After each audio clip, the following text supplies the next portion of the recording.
Natan ngayon para matest yung kung kami kalahok dyan. Ayon po sa Konstitusyon ng Republika ng Pilipinas, mayroon po kaming karapatan na bumatikos. No? Sasabihin nyo, ipapakontempt nyo yung mga taong aatake sa TRICOM. Kung hindi namin nagugustuhan yung nangyayari sa TRICOM, bawal kayong atakehin. Antindi nyo. Daig nyo pa yun. Wala pa kayong batas eh. May batas bang bawal atakehin ng TRICOM? Ngayon ko lang nga yung TRICOM po, pinagsama-sama lang po 3 committee. Bakit bawal kayong atakehin?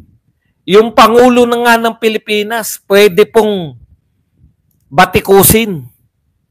Ang TRICOM hindi. Vice President po ng Pilipinas, pwedeng batikusin. Senate President, pwedeng batikusin. Speaker of the House, pwedeng batikusin. Pero ang TRICOM, bawal.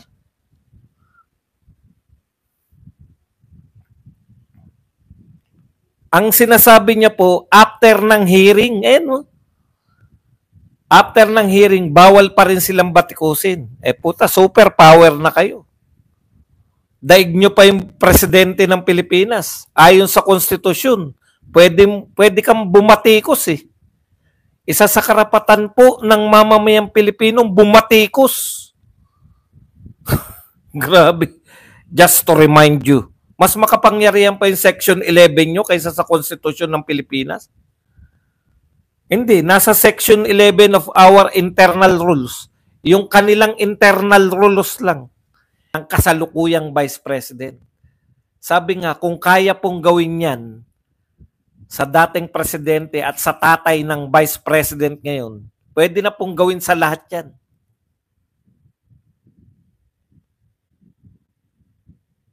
Tapos, pinalalabas mo pa na masama pa rin yung ginagawa ng mga Duterte. Kanino sila tatakbo? Yun lang, salita lang yun ni BP Sara. Pinalalabas nyo na naman na ang kontrabida na naman, si BP Sara na naman. Opo.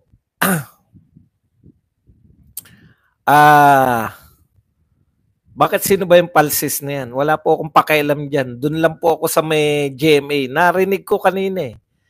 Hindi naman, basta narinig ko. Ngayon, gusto ko po, sanang alamin, baka naman pineke lang yung GMA, di ba? Kasi, ang sumunod ng balita, binabalita na ng GMA na nagsabi po yung China na wala naman pong in-applyan yung mga Duterte ng asylum. Hindi po nag-apply. Bahagi po yan ng paninira no, sa mga Duterte na gusto po nila si Pangulong Duterte na po ang inagrabyado. Si Pangulong Duterte na po ang hinuli at isinuko yung soberanya ng Pilipinas, ibinigay ng parang sa silver platter itong si Pangulong Duterte sa ICC. Pero hinahanapan pa rin po nila na sila pa rin ang may kasalanan. Yun na nga, no? Yung pinalalaganap yung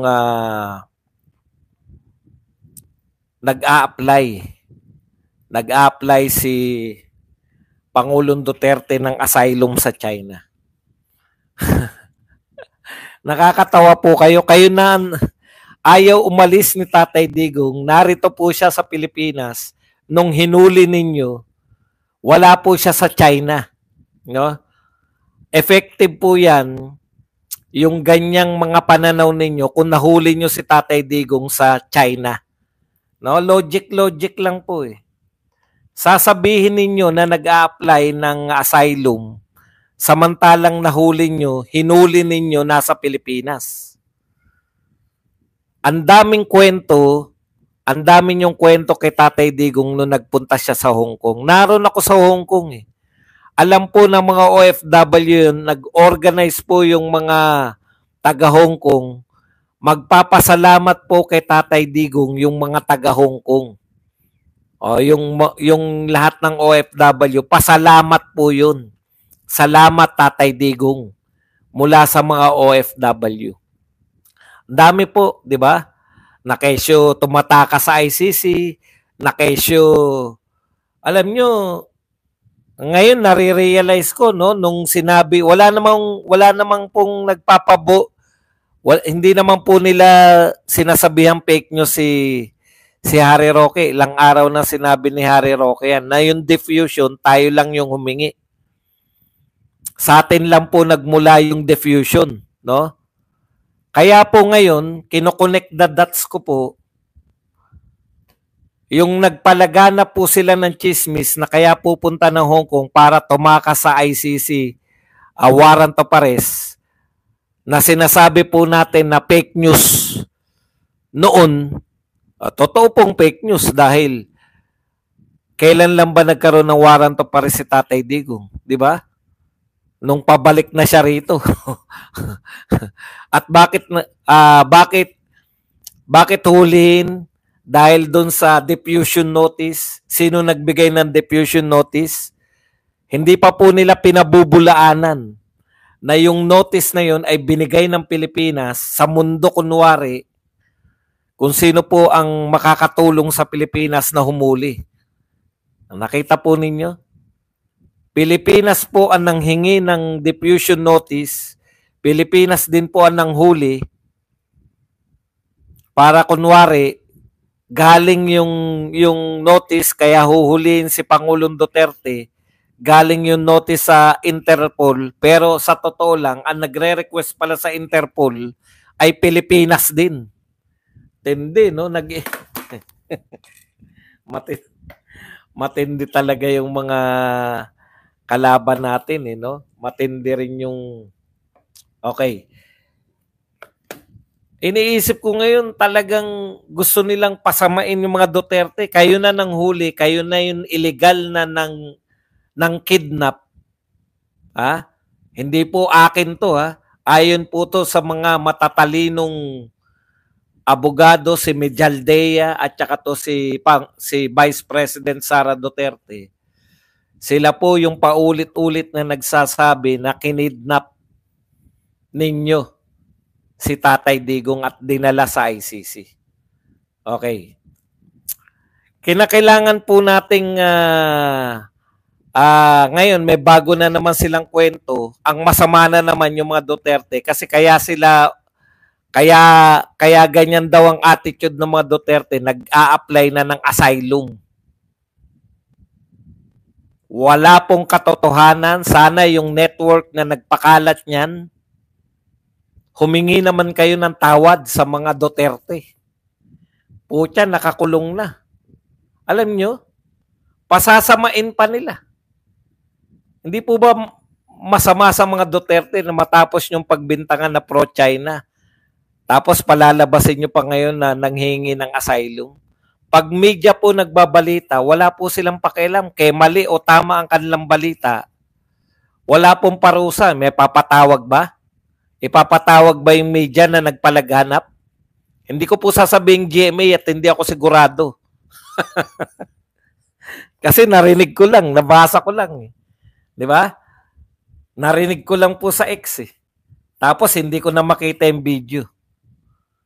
Hindi ako sigurado kung sino yung anchor, pero sa anchor pa lang. Narinig ko. Ako mismo nakakita, kaya lang hindi ko po makumpirma dahil wala na. Si Vicky Morales. Meron pa ba kayong link? Kinakailangan magkaroon tayo ng link para bago nila burahin. Alam nyo po, pag nagkamali kayo, humingi kayo ng tawad. Ganun. Yan ang sinasabi namin. Paano nyo isasabatas yan? Di ba? Paano nyo isasabatas yung mga fake news na one way lang? Wala naman akong problema. May sinasabi po rito isa po sa chairman ng TRICOM, si Paduano. Meron po siyang panukala na ipapakontempt yung mga babanat sa TRICOM. Hindi, no? Babanatan lang yung TRICOM, ipapakontempt na sila. Ito po.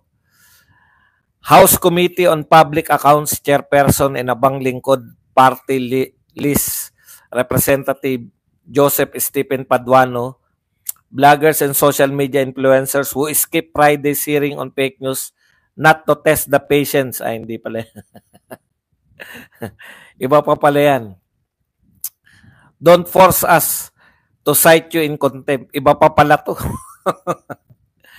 Yung mga hindi po umattend, ipapakontempt na kayo ni Paduano. Iba pa po yung balita na wag nyo raw titirahin. Ito, warned, attack TRICOM, face contempt. Pag inatake po ninyo yung TRICOM, ayon kay Paduano, kahit wala po kayo sa Congress, ay ipapakontempt kayo. Pucha, matindi. Just to remind you, Section 11 of our internal rules, paragraph F, we will not allow discussions or attacking, insulting this committee hearing after the suspension of this hearing because you will be in violation. We will be forced to cite you for contempt, said Paduano. Ito lang tanong ko, hindi nililinaw ng mga dyaryo. Ewan ko kung bakit ayaw nilang linawin. Ito po bang mga sinasabi ninyong iko-contempt nyo lahat ng vlogger kahit hindi nyo pinatawag? Sinasite nyo ba kami sa Section 11 ng inyong internal rules? Internal rules nyo po yan. Kaming mga vlogger, hindi ko kayo binabanatan. Pero gusto ko na kayong internal lang pala sa inyo eh.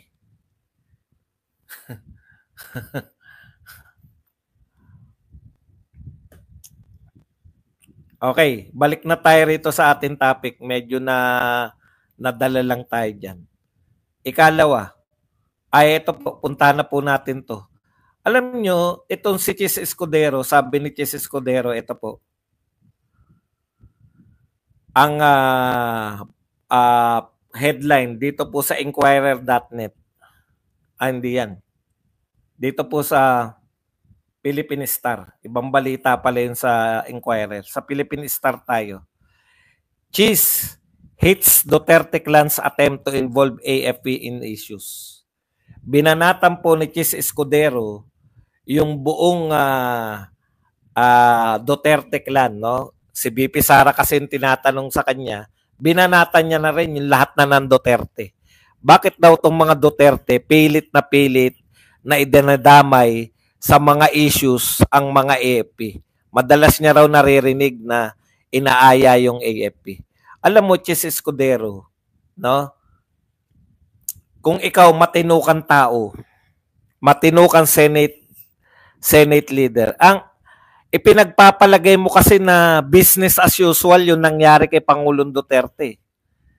No? Wala kang paninindigan bilang Senate President. Pangatlo ka sa pinakamataas na tungkulin. Alam mo ba yung Chis? Pangatlo ka eh. Pero wala kang say sa naganap. Thank you very much muna kay Miss Accountant XYZ na nagbigay sa atin ng pangkape. Alam mo, ito masasabi ko sa iyo, Chis. Pangatlo ka sa pinakamataas, pero baliwala sa iyo yung ginawa kay Pangulong Duterte. Again, ulitin ko, ayon kay Medjaldea at saka kay BP Sara, kinidnap siya. Kinidnap yung dating Pangulo ng Pilipinas. Yung ICC na walang jurisdiction sa atin, nakakulong siya ron sa isang foreign entity na walang jurisdiction. Hindi to business as usual, Chis. No? Hindi to business as usual. Mayroon tayong dating Pangulo na binigay at pinakulong sa isang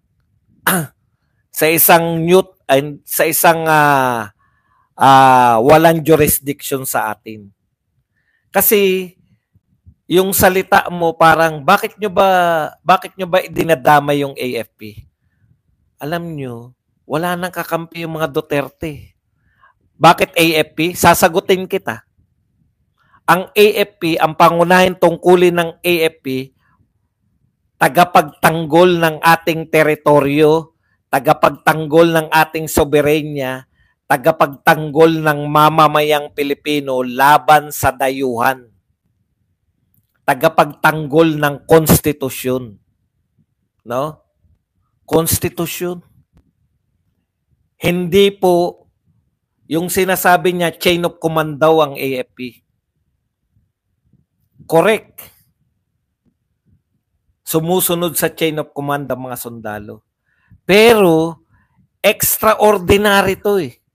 Ang ginawa natin, no? Ang ginawa ng pamahalaan natin, yung nasa top of chain of command natin, ipinakulong yung isang citizen ng Pilipino at pinadala doon sa isang international entity na walang jurisdiction laban sa atin.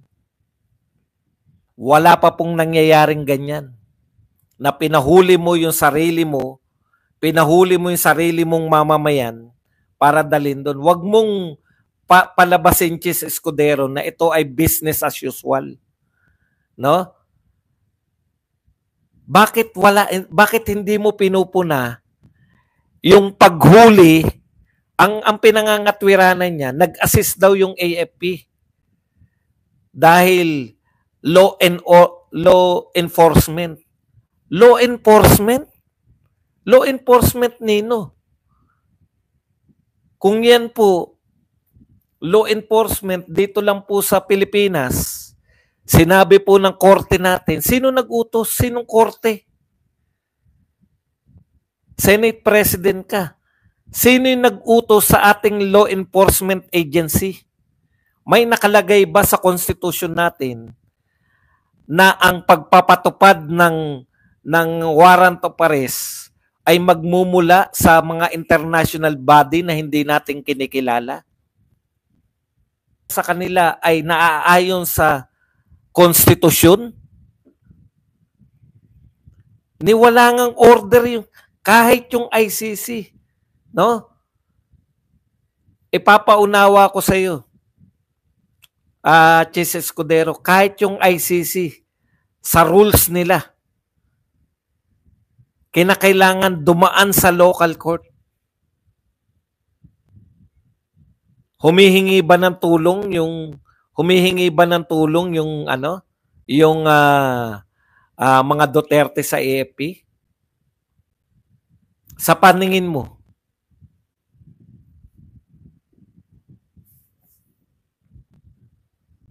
Sa paningin mo, bawal hinga ng tulong? Para saan pa may AFP tayo kung hindi natin kayang ipagtanggol yung ating soberenya? Natiyak mo na tama yung paghuli kay Pangulong Duterte? Korte ka ba? Judge ka ba? Yan yung problema eh. Hindi pa nagsisimula yung hearing sa impeachment, pinapakita mo kagad na ikaw ay anti-Duterte. Anong katarungan kaya yung makikita namin sa hearing nyo sa Senado kung ikaw na anti-Duterte ang namumuno sa hearing?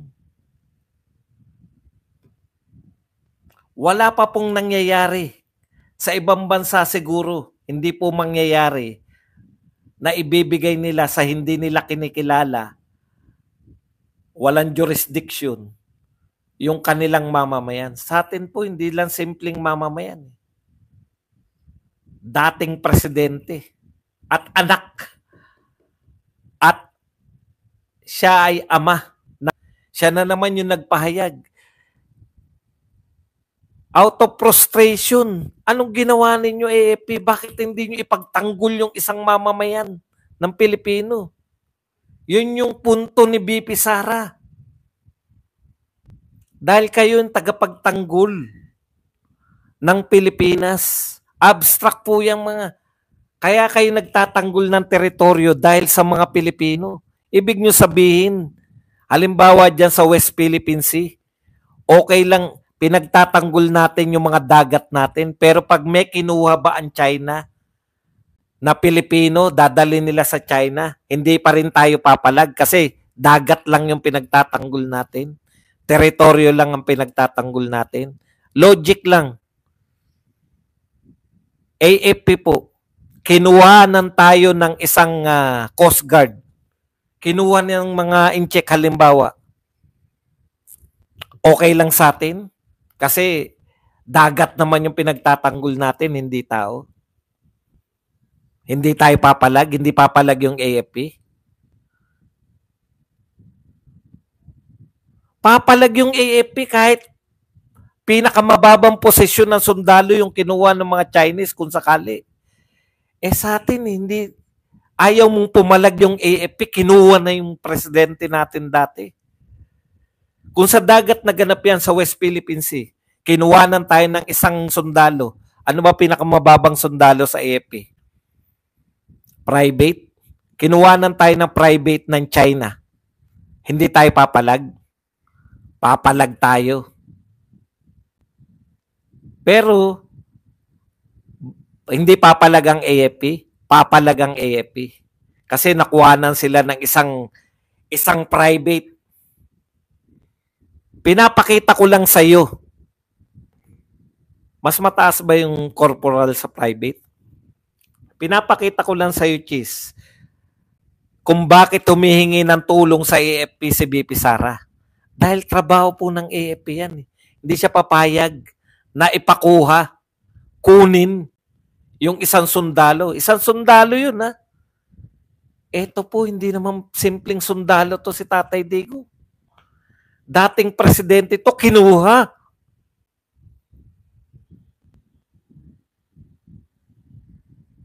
Na walang pag-uutos ng korte. Huwag nyo sabihing legal pag walang utos ng korte. Okay. Tapos, naghinanakit lang si BP Sara, siya na ngayon ang may kasalanan. Yung salita ni BP Sara, hinanakit na yan, hinanakit.